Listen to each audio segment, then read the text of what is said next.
Welcome. Happy Passover, happy Easter. We have such a show for you.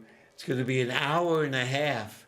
Thank you for faithfully deciding to stay with us for that amount of time. And it'll be well worth it. This is going to be Journey into the Promised Land and revival in the spring. From tomb, we're going to be wombed. So this show is called Love and Friendship. We're slowly becoming friends, I hope. Mm-hmm. It takes time. Yes. And this is Joy Chesna. Did I have that right? Yes? Yeah, it's me. And I'm your host, Michael Koran. And we're going to be discussing Passover, Easter, and we might weave in a poem or two about mending walls. How to mend them. Mend walls. Mend walls, yes. Or maybe not have them. Or maybe not have them. And we have also a poem about Easter. So I think we'll start with you. What does Easter mean to you? Peeps. No, I love it. Peeps meaning? Peeps. Those candies, those marshmallow candies. Okay, good. See, we're getting, this is profound. It might seem frivolous. I worship peeps. Now, especially when they get a little crunchy older. Oh, Easter means to me, spring. I like that's the good part. It's revival of the earth and Easter. It's the resurrection, of course, of Jesus. And what does that mean to you? Poor guy. Yes, it's well said. Yeah, it's going. It is very dark. He's on the cross, and he's off the cross now. But I have this great picture of Jesus just coming out of the tomb, and he's just looking. I forgot the artist's name. Italian, saw it in Italy. He's just looking at like, what the?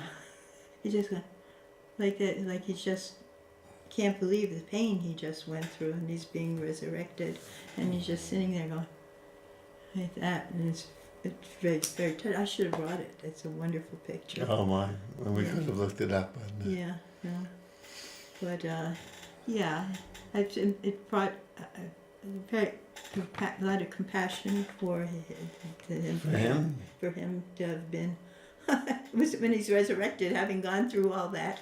And what's going on? You might say, "What's going on? Why?" Yeah, I said. And we've had experiences like that too. Yes. Yeah.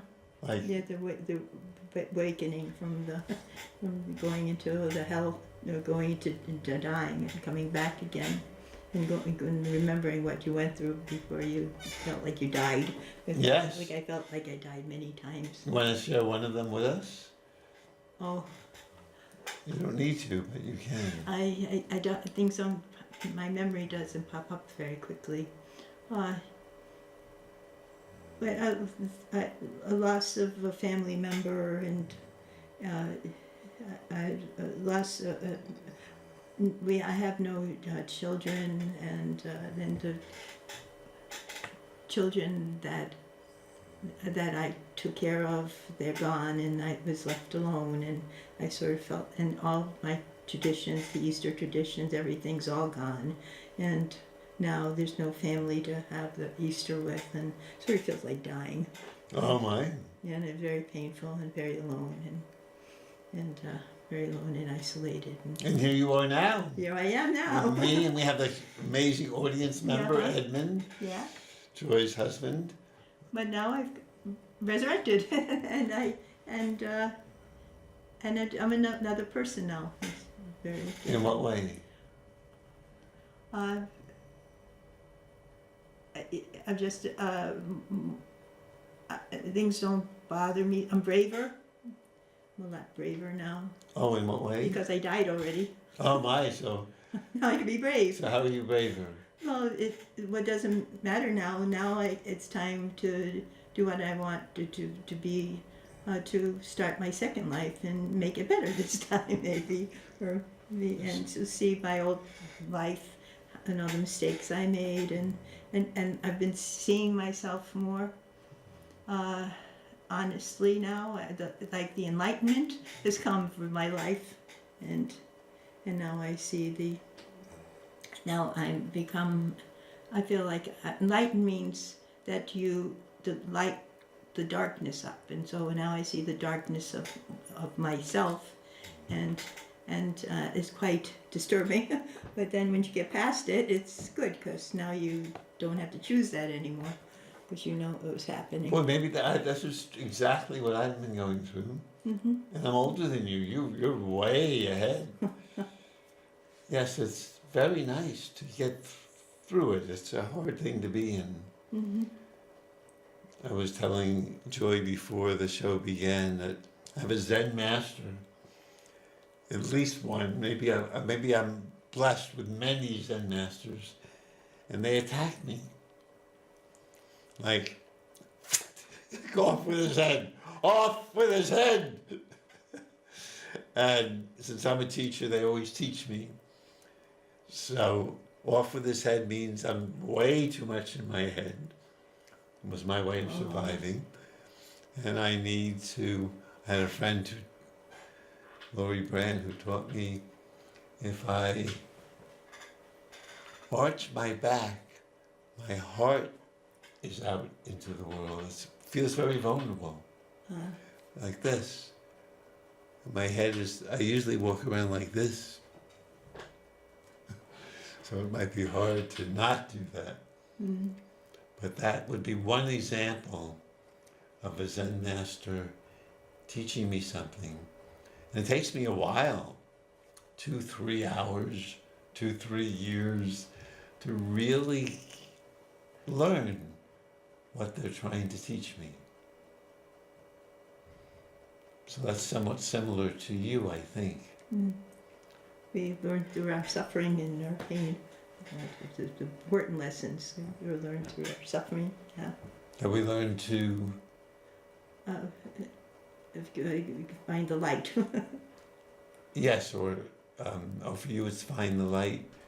For me, it's to learn the lesson. To learn the lessons. Yes, Know what not to do again anymore. Yeah, I'm such a teacher. I mean, I'm very slow, but I am learning. What have you learned? Well, I learned For an example. that would be one example. Yeah. I learned this week. That I could have fun with these Zen masters that attack me. That they're really gifts, like the one I just told you about. Mm-hmm. And so I could say, I have a song about it. To get out of your mind, get into your head, into your head, into your head.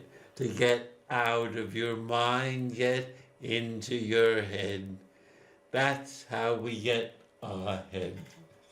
Okay. And now you get into your heart then. And the same with my heart. Yeah. But even to get into my physical head helps. Not my mind. To your feel, physical body. Yes, to feel. So those are some of the. So and I've learned this a little while ago, but now I think I have it. So I would have another song for you. I hate everybody I do. I hate everybody I do. I hate everybody I do, especially you. I hate everybody I see. I hate everybody I see. I hate everybody I see, especially me. Mm. I love everybody I do. I love everybody I do. I love everybody I do, especially you. I love everybody I see. I love everybody I see. I love everybody I see, especially. No, even if it's me. Nice. Even if it's Especially me. you. So I wrote that a while ago. Mhm. And it's finally coming true, on a more regular basis. Mhm. I think you should keep the especially me part because you are everybody else. I mean, everybody you see is just projections of yourself. So then you will, especially you, I you'll love see. everybody more. Oh, well, I'll try it both ways. Okay. Obviously, with you, it came out. Okay. So that's what they've been teaching me. Mm-hmm. Like yesterday, that I could now, like the song Officer Krumke in West Side Story, which I knew it's been written in the 50s, it's finally coming true. And Joy knows some of the lyrics. And you might share them with us, yes? Okay. Okay. Dear Kylie, Sergeant Krumke, you gotta understand, it's just our bringing up that gets us out of hand. Our mothers all are junkies, our fathers are all drunks. Golly Moses, naturally we're punks. Oh, Officer Krumke, we're very upset. We never had the love that any child ought to get. We ain't no delinquents, we're misunderstood. Deep down inside us there is good. There is good, there is good, there is untouched good. Like inside the worst of us is good. The trouble is he's lazy. The trouble is he drinks. The trouble is he's crazy. The trouble is he stinks. The trouble is he's growing. The trouble is he's grown. God, Krumke, we've got troubles of our own. Dear Officer Krumke, we're down on our knees. 'Cause no one wants a fellow with a social disease. Dear Officer Krumke, what are we to do? Gee, Officer Krumke, crump you. Wow. What is that? I think that's the internet. So, I'm learning that. Well, I'll be helped that we've sung this together. Okay. Wouldn't that be great as an Easter gift? That we all, when we give ourselves a hard time, can sing it, dance it, enjoy it. And the secret for me is love.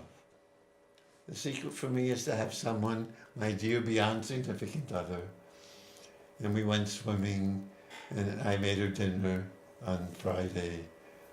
And that helped me have this experience on Saturday, the Officer Krumke experience.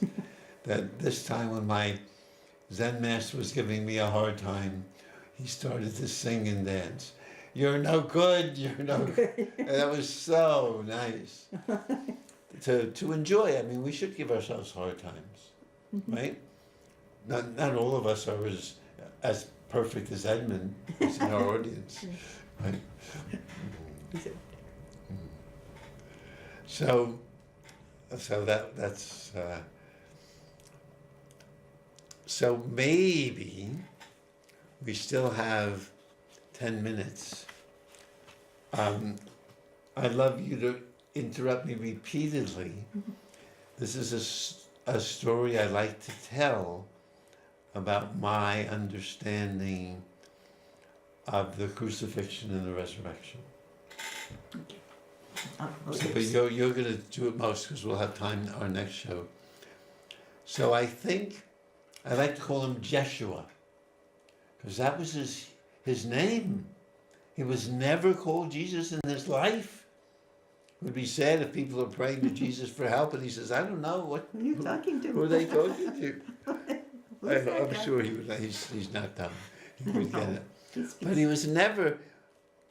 I could call him. Jesus is a Greek name, and I think some people gave him the name Jesus they weren't comfortable with the fact that Jeshua was born, lived, and died a Jew. So I might call him Jeshua Jesus to integrate Greek and Hebrew. The Greeks are rational and the Hebrews are spiritual in some way, in some ways. So he comes into Jerusalem on Palm Sunday, and this is Palm Sunday for the Greek Orthodox. This year they're a week behind. Next week is their Easter, next Sunday. So just where Jesus comes into Jerusalem, he's been healing people. He's been telling them on his better days, love your neighbor as yourself, love your enemies. And on his less charitable days, he's very angry. Whoa, you're going to go to hell, Sodom and Gomorrah. He was angry at people. I know he was mad at the money changers. Yep, or the religious establishment too, the Pharisees. Yep, and Satan too. Get behind me, and his mother, and sisters and brothers. He's preaching, and they come, and someone runs to him and says, "Joshua, your mom is outside. She wants to see you." And he looks at the crowd and he says, all the people here, they're my mother, they're my family.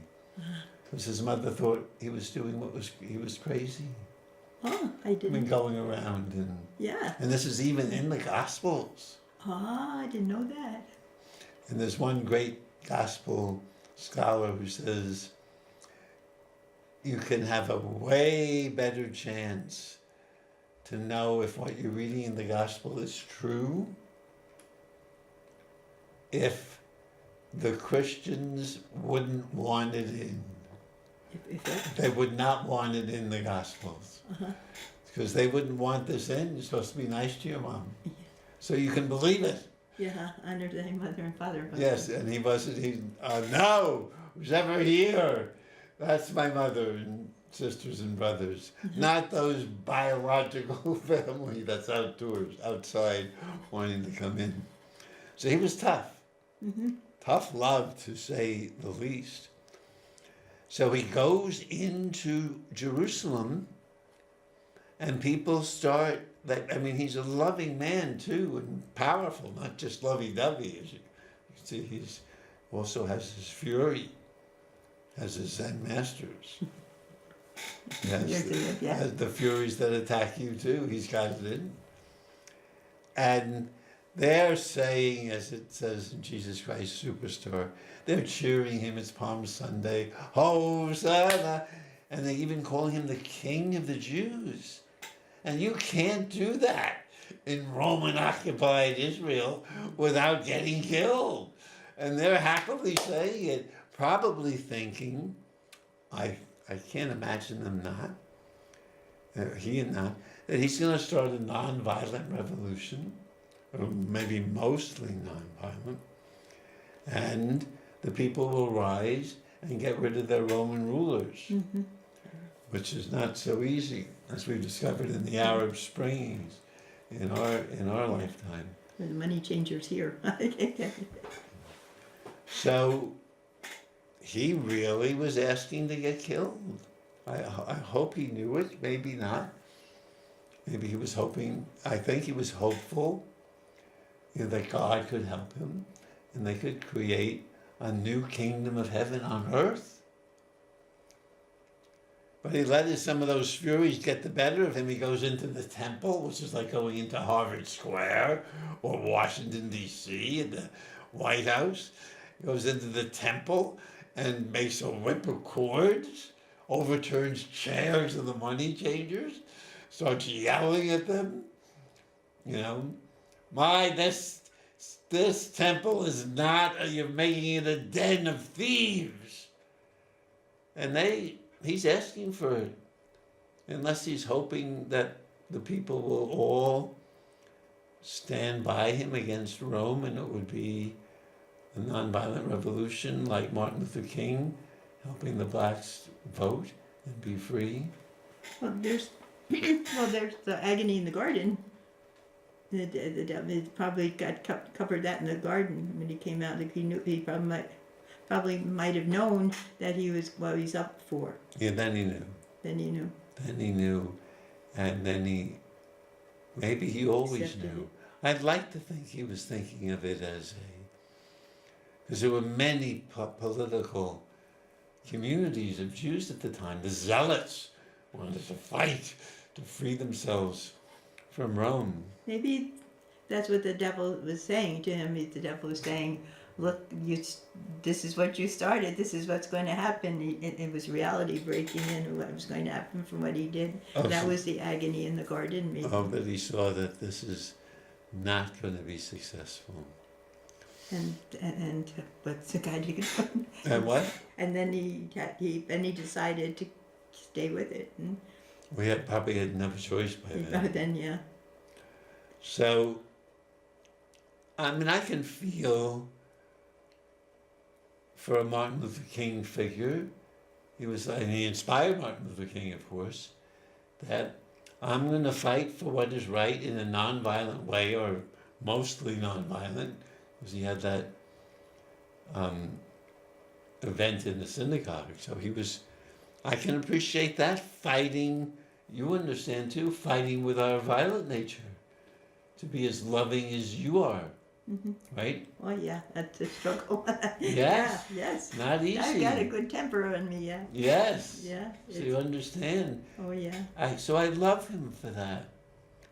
I love him for being more than perfect, struggling like the rest of us. Yeah, Human and divine. yeah. Or divinely human, maybe. Yeah, what if I lost my thought? Go ahead. He had, like Martin Luther King, when he came out against the Vietnam War, he knew that he was going to die then. So, and there's a wonderful, one of his last speeches, you could see, I had a picture of it on my computer, you saw that he knew. You knew. You knew that he knew. His last speech, I might not get. And when helping the garbage workers, which is economic. Yeah. But the war was very economic. Yes, both. But it wasn't just racial. He was helping them get money, decent wage. Yeah. And that was intolerable. So he knew it was coming. Inspired by Joshua Jesus and not being afraid. Wow. I don't have that courage yet. And Kennedy, I think maybe. They what? I think Kennedy, he went to that place too. He talked about the industrial complex, the secret societies, and he had a speech about that. I didn't know that. That's where he went afoul of them, just to know what he's gotten into. But he was a very brave man. He's one of my heroes. Oh my. Yeah. So, well, we're going to be back. Oh no, we keep going straight through. Right. So we're going to now look at the crucifixion and resurrection. And I mean, it's painful. It makes our pain look like West Side Story. Oh my, just to feel that. He was whipped 39 times. Mel Gibson's movie, I mean, it was a very humiliating death. And then the story is, as we all know, this is Easter Sunday. It happens today, actually, that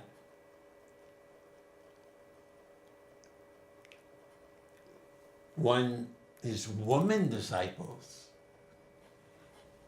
come to the tomb. His woman students, I'd like to say. Mary Magdalene. Yeah, and they see it's empty. Except for a gardener. It's a gardener there, I think dressed in white, I believe. Could have been him for all we know. Oh yeah, I forgot that. Yeah. Yeah. And he says, in the first gospel we have, there's no Joshua Jesus alive after he's crucified. There's no experience of him coming to people and chatting with them at all. This is the first written gospel. And it was so hard for the church to have it this way that they added 2 more chapters. Well, they made him into a god. He originally I heard that the early Christians did not believe he was God. He wasn't, you know. Right, he was just He was a Messiah. He was a Messiah. He was he was a teacher. He was a rabbi. He was a great rabbi, and he was also a prophet. Yes, and maybe even the Messiah. The word Messiah means anointed. Yeah. With oil. They did that when you were baptized, I think. Yeah. So he was, but he wasn't a god. They made him into it. I heard they made him into a god as a compromise with the pagans, because they wanted the god. Pagans like to worship gods. Yeah. And they made him into a god to placate the pagans. I heard that story. Well, and you and I believe that we're all gods. Oh yeah. We're all sons and We daughters are. of God, as the Hebrew Bible Yeah. says. Yeah. So Yes. he might have helped us see that, and Yeah. even if his followers. Oh my, we're all divine. Yes.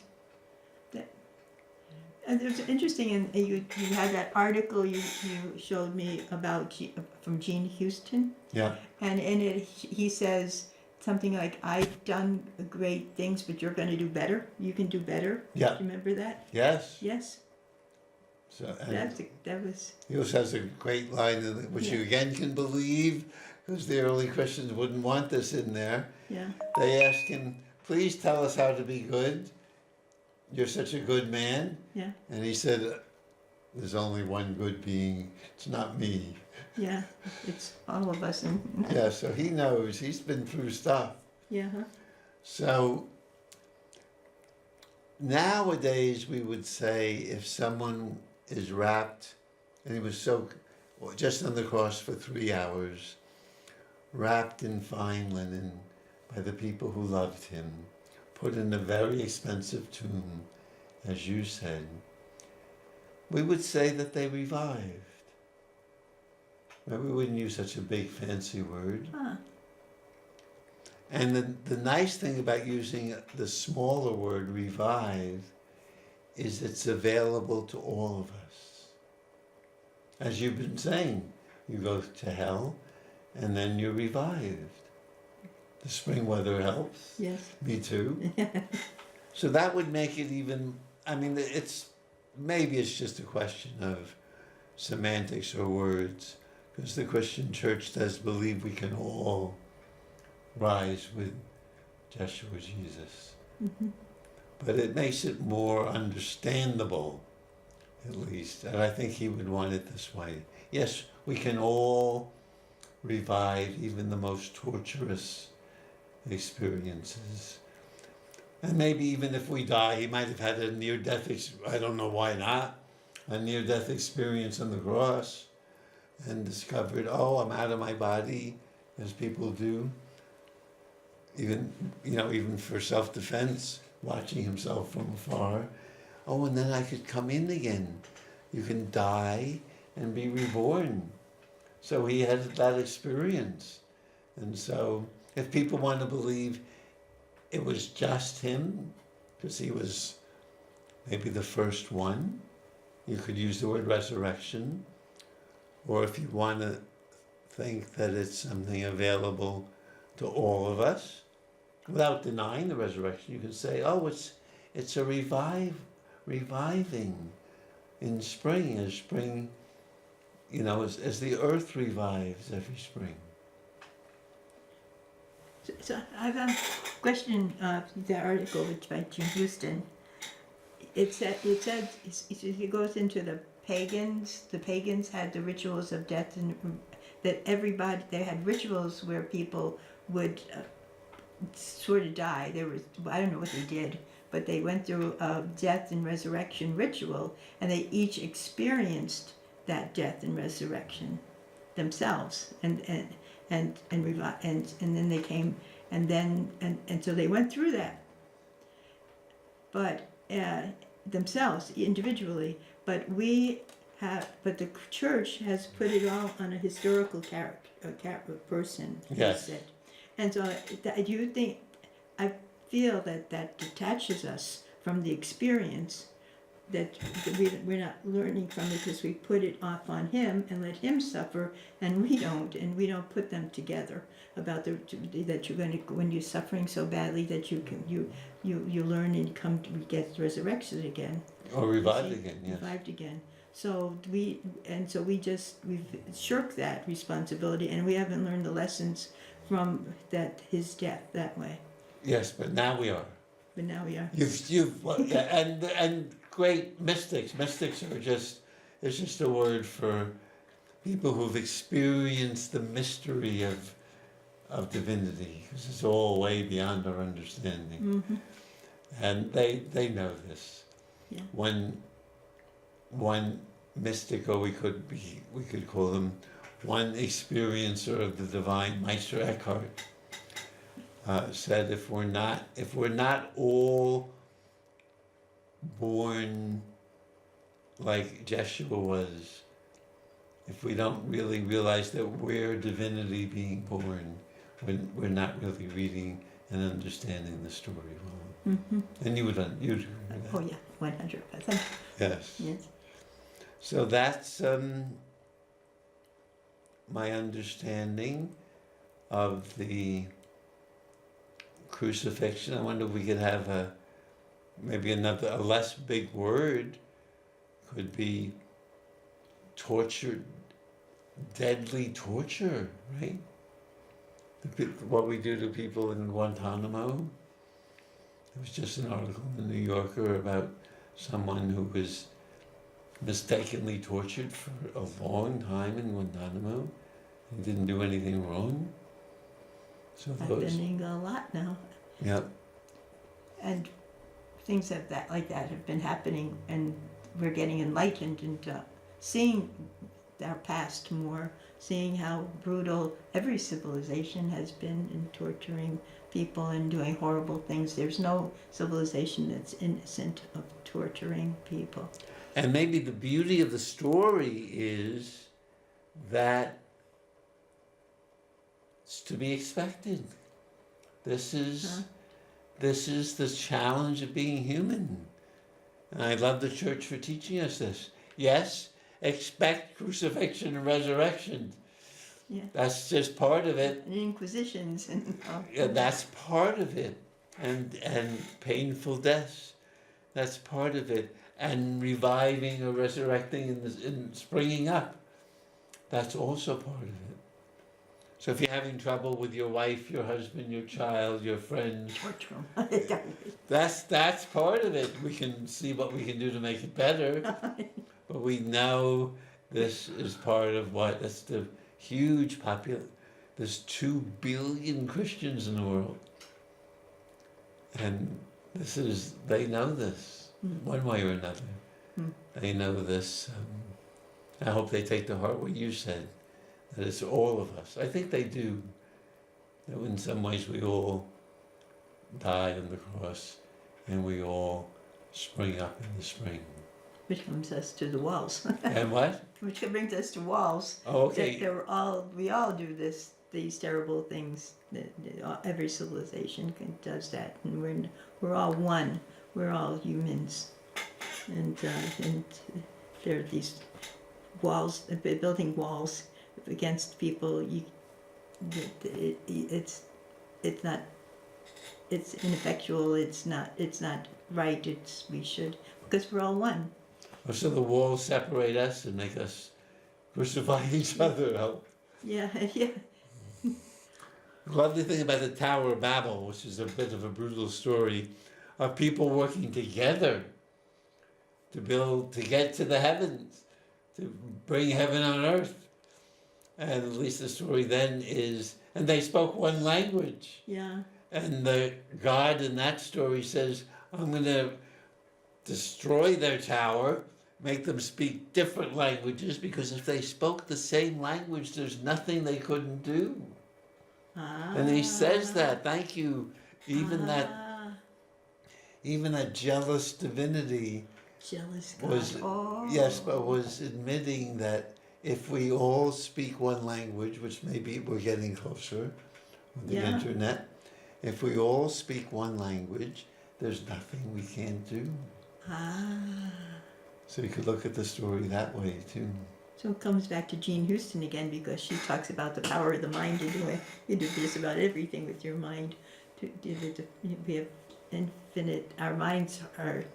We can do incredible things with our minds beyond all. There was one woman in Quaker meeting. I'm a member of the Quaker meeting where we go dancing to dances of universal peace there.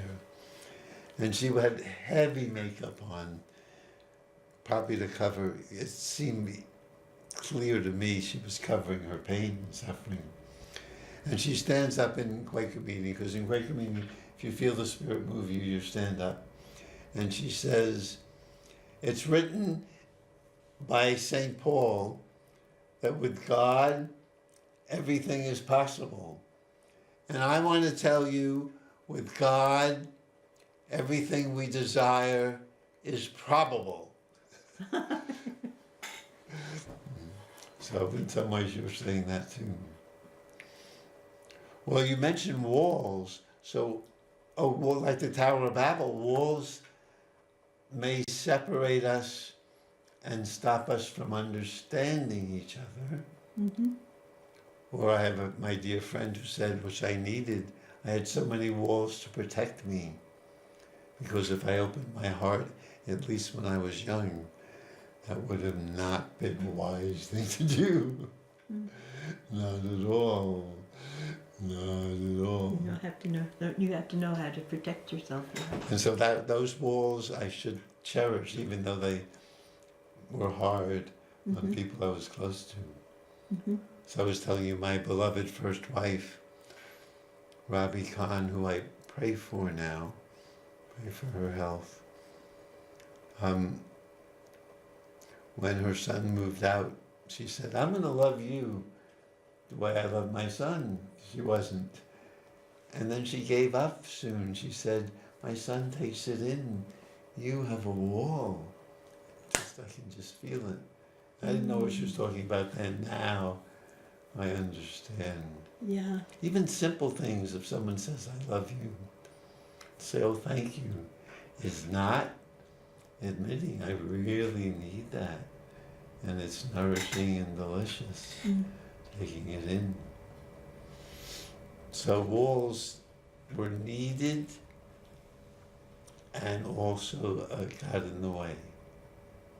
So I might thank them for protecting me, and now with friends like you, new friends to be, I might need them less. Maybe much, much less. Because there's something that doesn't make a wall. Well, now we're gonna switch a bit to a poem. This is Mending Wall by Robert Frost. We were just talking about the Tower of Babel and how dividing people to speak different languages kept them from bringing heaven on earth. And the God of that story was wise and honest enough to say, if we speak the same language, there's nothing that we cannot do. We can have our dreams, like Martin Luther King said, can come true. And speak with the animals too. Couldn't you speak with animals too? Who? The Babel walls, everything spoke. Didn't they speak? I don't think in that story, but that's a great addition. Oh, you speak to the earth. I like I the mean, the earth. serpent spoke to Eve. That was one. So let's investigate walls. Okay. Robert Frost. Something there is that doesn't love a wall, that sends the frozen ground swell under it and spills the upper boulders in the sun and makes gaps even two can pass abreast. The work of hunters is another thing. I've come after them and made repair where they have left not one stone on a stone. But they would have the rabbit out of hiding, to please the yelping dogs.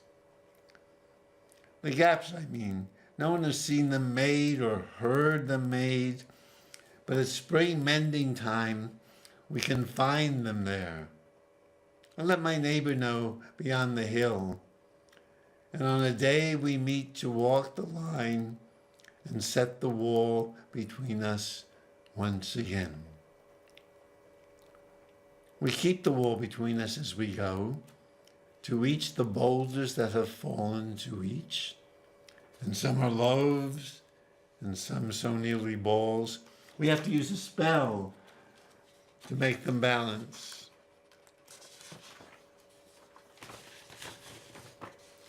Stay where you are until our backs are turned. We wear our fingers rough with handling them. Oh, just another kind of outdoor game. One on the side. It comes to little more. There where it is, we do not need the wall. He is all pine, I'm an apple orchard. My apple trees will never get across and eat the cones under his vines, I tell him. He only says, good fences make good neighbors. Spring is the mischief in me, and I wonder if I could put a notion in his head. Why do they make good neighbors? Isn't it where there are cows? But here there are no cows. Before I built a wall, I'd asked to know what I was walling in or walling out, and to whom I was like to give offense. Something there is that doesn't love a wall, that wants it down. I could say elves to him, but it's not elves exactly. I'd rather he said it for himself. I see him there, bringing a stone grasped firmly by the top in each hand, like an old stone savage armed. He moves in darkness, as it seems to me, not of woods only, and the shade of trees.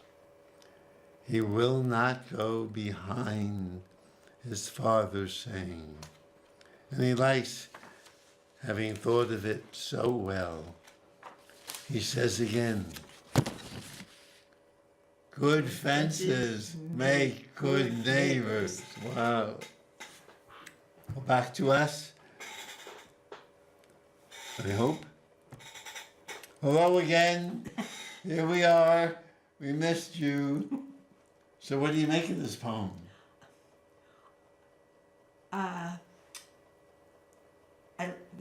The more I read it, the more I like it. and I'm particularly fond of the line, where is it? This, You have here's a copy. in each hand, like an old stone savage armed. If you were the farmer. He's non-judge.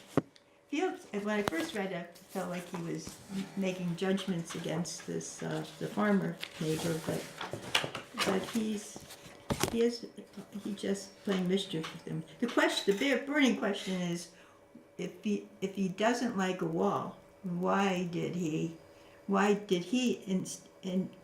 initiate the mending of the wall? Yeah, great question. So, what would have happened? So why did he do it? That's it. I don't know, and I think that's an open question. Probably can't ever answer, right? We can try. Okay, go. What do you think? Well, there's the social aspect of it, that they're in a community and he's being neighborly, and he knows that the neighbor likes the fence and he's going to follow the neighbor's tradition. But maybe he's not brave enough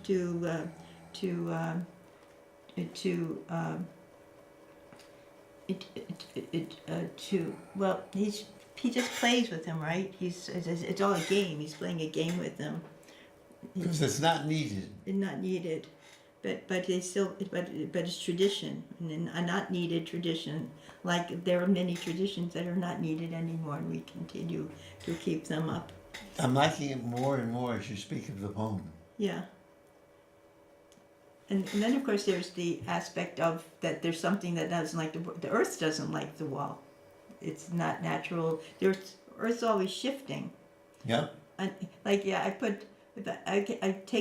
I have a city garden, and I take out all the glass from the soil, and it looks perfectly clear, but then a week later, there's glass on top. The earth just keeps moving and spitting it out, and it always shifting, so, and that's what happens to the wall, and it keeps falling down, and it doesn't want it. And I love the elves, and the elves are probably looking for the earth, it's knocking it down. It's lots of fun. That's a lot of fun. And of course, the wall is such a big thing in American politics now. Oh yeah, yeah, yeah. And it doesn't seem to work either. No, it's a the Mexicans, yeah, it's like my apples won't eat your pine cones. Yeah, the Mexicans, what they're not like the army that there was supposed to be armies that. Gathering to attack the United States. All these peasants with their armed weapons. With their children breastfeeding. And yeah, that they were attacking us, and whoa. So it may be as silly as the people building this wall. Although in this poem, there's a lot of togetherness between the neighbors, building it together.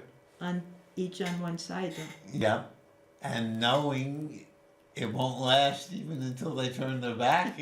Well, the narrator says that. I mean, I don't know if the farmer realizes it. Oh, you thinking? There's at least one of them knows. Yeah, maybe both. Does he say us? That's funny. That's part of the game. I read it like, it's like, ready or not, 10, 9, 8, 7, 6, 9, 4, 3, ready or not, here I come. Yep. Read it like that. Just don't fall down until I. We have to use a spell red light, to green make. Light, 1, 2, 3. Oh, red light, green light, 1, 2, 3. Yes, we have to use a spell to keep them balanced. Stay where you are until our backs are turned. I guess he's not sharing this with his neighbor, but that's what he thinks. And he thinks his neighbor knows that too. The farmer knows it too. You think the farmer knows it? Since he says, I think... Well, he says is I... We have to use a spell, we both, to make them balance. Yeah. So at least the narrator says that both of them know this. Stay where you are until our backs are turned. There's a little ritual they do, community ritual. So it's the wall. This is interesting and maybe connected politically. The wall is not going to last. The building of it. Oh, you think? Yeah, we won't get. You know what happened on the Mexican border where we're building our wall? We have barbed wire together, like fixed roofs. Yeah, you want walls then. I do really love them. Like your walls. We've agreed upon them, and that is. I have a friend who lives with people. She's over 50, and that's too hard. I have another friend said no one over 50 should have roommates, family, or live alone. It's just too hard for most people. Oh. Well, you got your set in your ways. Yeah, although I have a roommate, we've been together for a year and a half. But it's my place, so it's easier, I think. Oh yeah, somebody's in charge. But in the poem, also the end is, he paints a sort of a dark picture of his neighbor. And that he's what do you think of him being, like I said, an old stone savage armed? And he moves in darkness, and it's not just from the shade of the trees or the woods. He walks in darkness. Yes. And that's associated with his father saying. So the darkness may be just not the light, maybe not like evil, but maybe just not of ignorance. That could be. And he's so happy to think of the phrase, he says it again. And again, they know this wall is not going to last. It's really, really a game. And maybe that's true about our big wall on the southern border. It's really a game. Yes, but for for not good purposes. It's to divide. The wall there is the wall that's dividing us in this country from each other, because we're divided. That too, yes. Ouch. So it's more than it's that wall is. I don't think he really intends to keep the Mexicans out. I think he's intending to keep us fighting each other. Yes, and maybe this poem would help us understand that that's a game. It's a game. I mean, we spend more money on the military than spending on the wall. So it's not such a horrible thing. Okay, 10, 20 billion here, then you help. That's a lot of money. But then there's the wildlife too that's endangering the wildlife. Maybe it's not as bad. I mean, the separating parents and children are. And putting them in the, holding them in children dying from not being loved. Kids die from not being taken care of. I mean, they can get fed and all that, but they die from loneliness. Oh, I saw a video of a Central American child looking at his mother after the child was in one of those cages for, I think, quite a while, saying, you're not my mother anymore. You don't love me. I heard it's irreparable damage they can Yes, be done. that's. It's like they did to the American, we did to American Native Americans, that we took them away from their families, yeah. and they divided their way of life. And when the children went home, they were embarrassed to go home, and they didn't want to. They were not their parents anymore. You know? Crucifixion and resurrection. This is part of what it is to be human, and at least in the Hebrew Bible, or the Christian Bible too, there's so much brutality. In the book of Revelation, most of us will get killed, wading in blood. The dark shadow side of the New Testament, as the psychologists call Youngson. That, alas, is not only part of our inner psyche, but part of our world. I mean, even or ice ages, which come periodically, destroy life. It's part of, dare I say the word, game? Part of what? The word game? Game. Can we say that? It's part of life, for sure. Death, Yin yang. torture, crucifixion. I unfortunately think internally and externally, at least so far, this is part of life. For sure, slavery, what happened to the Native Americans, what's happening now around the world, what's happening in Yemen. So it's not, unfortunately, this is to be expected. And fortunately, there is spring and revival and resurrection. We can stop it. There's less wars now than there have been in the world, I think, than ever. Really? Yeah, I mean, we had so many. We had World War I, World War II, the Vietnam War. It's all centrally located in the Middle East. The wars now. There's still less than. I mean, there was an anthropologist who went to New Guinea, the man who wrote Gun, Steel, and I forget the third part of it. Germs, Guns, and Steel, I think. And there's just neighboring tribes, one valley in the next. They've been fighting for generations. The only thing that stopped him was them as the government of New Guinea said you can't do that anymore. So this is part of what it means to be maybe even an animal, right? Chimps do it to one another. And certainly animals. The reason the gazelle is so beautiful is because it had to get away from the panther. And the reason the panther is so beautiful is it had to catch the gazelle. Mm. So maybe this is part of it, including screaming and crying, and the old mantra, don't mourn, organize, or maybe mourn and organize. Oh yeah. You have to have compassion and feel the grief. And then do something about it. Yeah. You know that.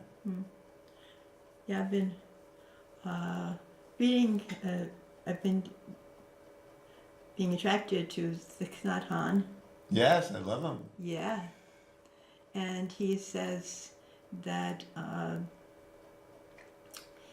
it wasn't from him. It was, there was a practice where you take on, you try to neutralize yourself, clear yourself of everything, and then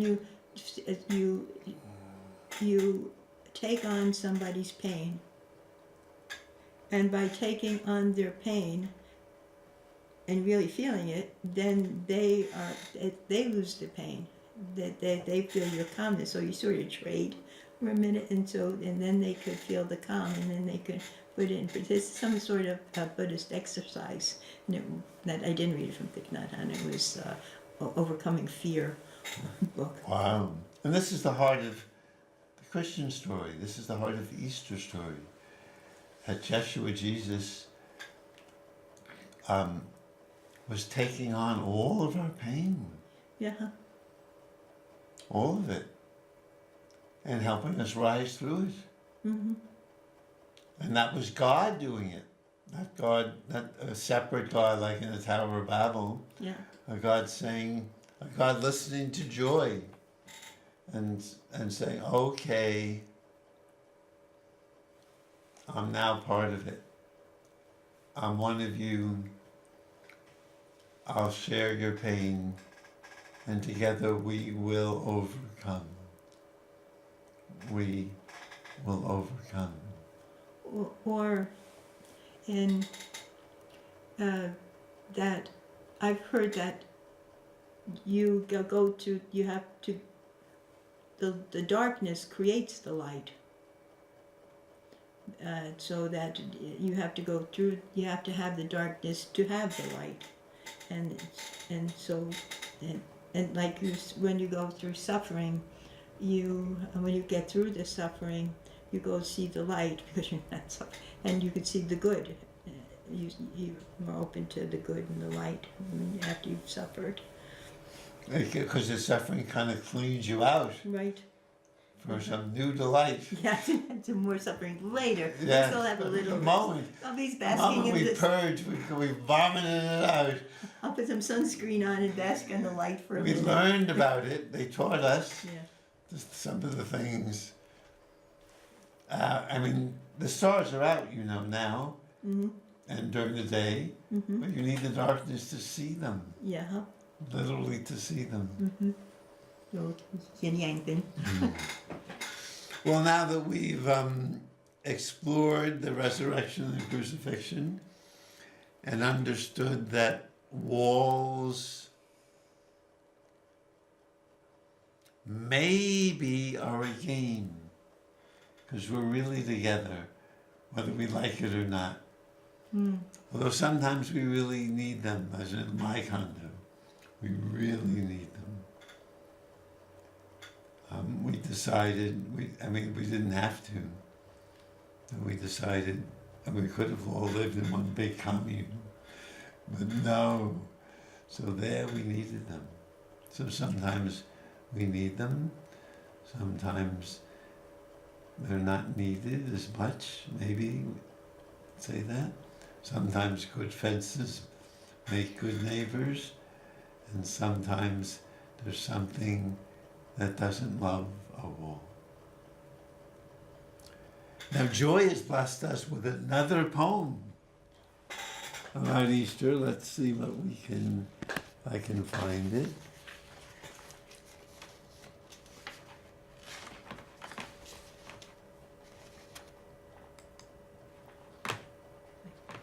Yeah, let's see how I do this. James. Maybe I'm afraid of this. Yes.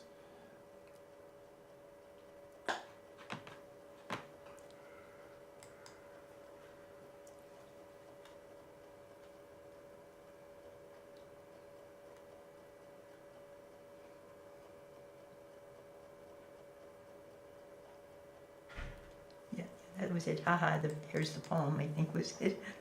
No, there was one, I didn't send you the poem. Oh, there it is. Yeah. There we go. Okay. I like the blue backup. Oh, there. Hmm. Okay. So this one you will refresh. This is your selection. Okay, you have the sheet because I Yeah, sure. can make it bigger. Right? And you can tell them who wrote it. Okay. This is someone I met at the Robert Bly conference. I'm really quite taken by much of his poetry. His name is Niels Peterson, and here goes. Easter morning, and I wonder what death in me has risen. Outside, a rumpus of birds, yesterday's strong winds and sharp cold gone. The day feels mellow, its light a pale gold. I sit up in my bed, not quite at ease. I can't remember ever believing in the resurrection of the body, yet something now struggles out of the grave, some love of life, of love, of holiness, and some other thing runs to roll aside the rock. Wow. And some other thing runs to roll aside the rock. I'm going to read it one more time. Easter morning, that's today. Mm-hmm. Easter morning, and I wonder what death in me has risen. Outside a rumpus of birds, yesterday's strong winds and sharp cold, gone. The day feels mellow. Its light of pale gold. I sit up in my bed, not quite at ease. I can't remember ever believing the resurrection of the body, yet something now struggles out of the grave. Some love of life, of love, of holiness, and some other things runs to roll aside the rock. This poem isn't about a cathedral, but maybe about what cathedrals are about. Wow. So we're going to come back to us. I like that poem. Tell us why. It has this, humor about it and an optimism. It's I don't know. Remembering the resurrection of the body. It has a happy ending because he didn't believe in it. It's like he gave up hope. Like he didn't believe in resurrection, but he can feel it. It's there. You give up on. You don't believe. It's hard to believe in the light, That's it's real easy to believe in the darkness. Very, very, very easy to believe in the darkness, but to really believe in the light, that's hard. But he's found it on Easter morning. He's found the light, and I like that he found the light, and it's there. Why is it so hard to find that light? You know, Well, you found it too. I find it, but Oh, there it goes? It's hard to remember the light when I'm in the darkness, but Yes. he would hope, yeah. But it seems like I have I feel like I have the darkness a lot more than the light, but I don't know. And I this, mean, it happens to me a lot more than the light. I've been the darkness more than the light. even now? Then there's neutral territory. No, now it's neutral, neither dark nor... Yeah, it's balanced. It's good. And So what comes out of him, something struggles out of the grave. yeah, that's Jesus is, yeah. Yes, that's in him. Yes. Yes.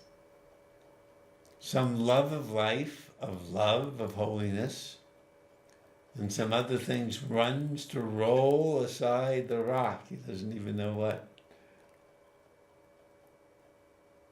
And he wonders what death in me has risen. Yes.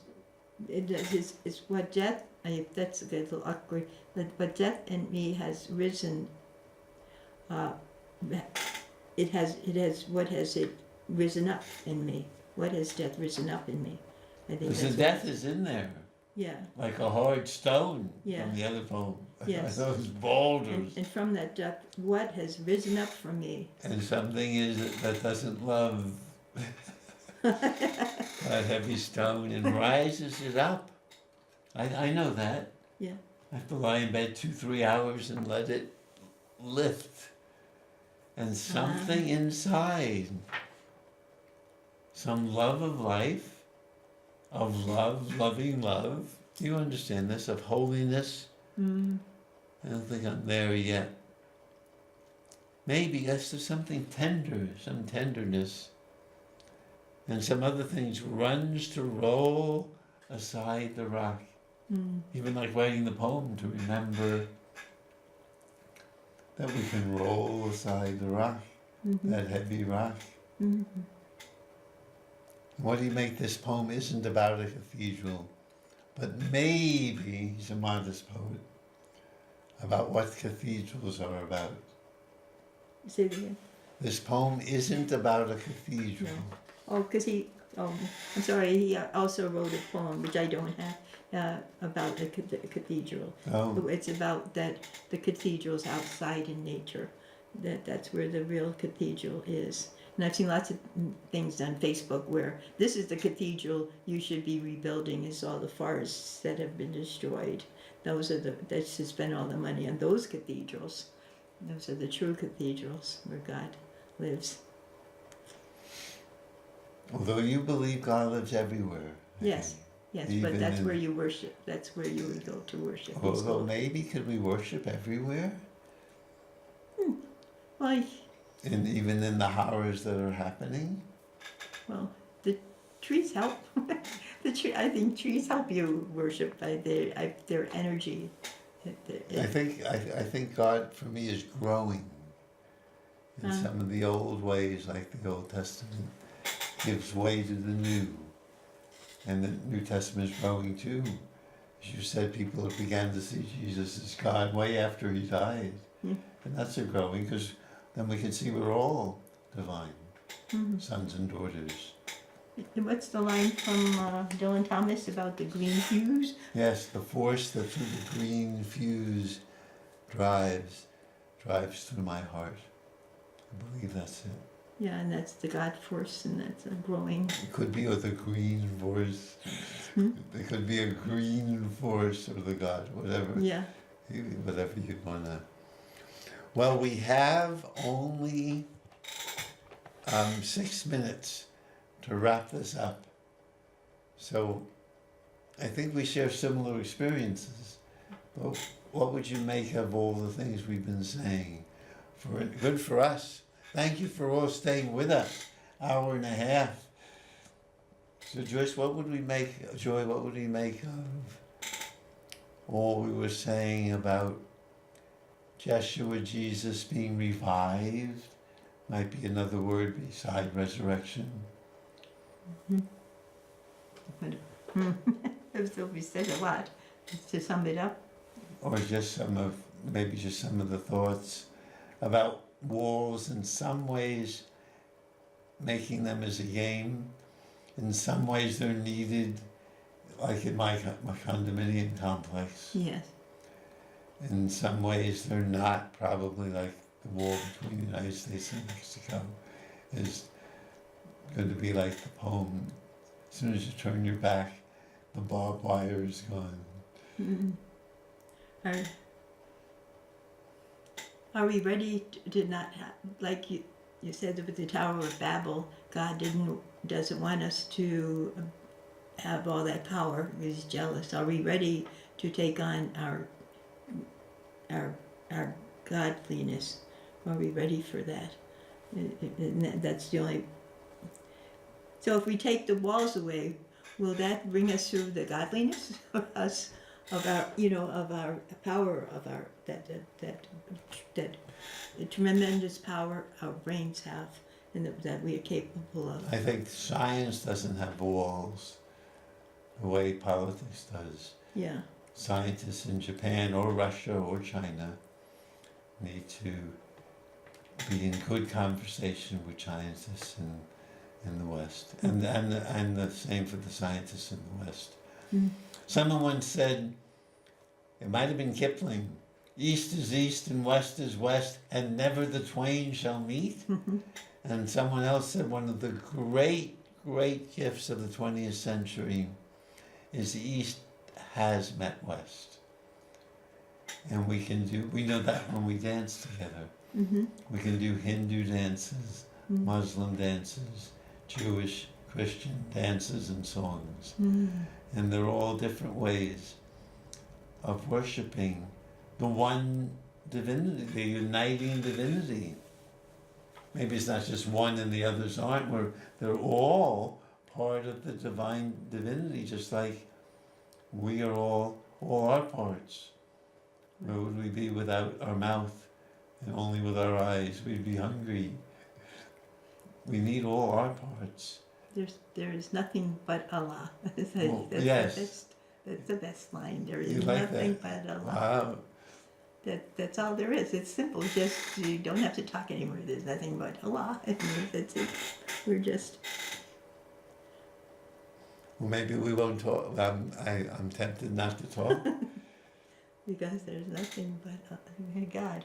Allah. Well, Allah's different than God, I guess. What a bit. Assalamu alaikum. Shalom Aleichem. Peace be with you. Pox and terrors. Say that again. Pox and terror. Oh, yes, peace on earth. Pox and terror. Yes, peace on earth. Terra is earth. Pachem, pachem. Sing it, Julie. Joy. You do it a little louder? Hmm? Can you sing it a little louder? Dominus nobis pacem, o pacem. Dominum nobis pacem. Domino. Help me. Nobis. Nobis. Pacem, o pacem. Pacem, o pacem. Dominum nobis pacem. Domino nobis pacem. Pacem. Domina Nobis pacem. Domino nobis pacem. Wow. Well, thank you for taking this sacred journey on Thank you. Easter Sunday and Passover. Mm-hmm. May the good Lord bless and keep us, whether near or far away.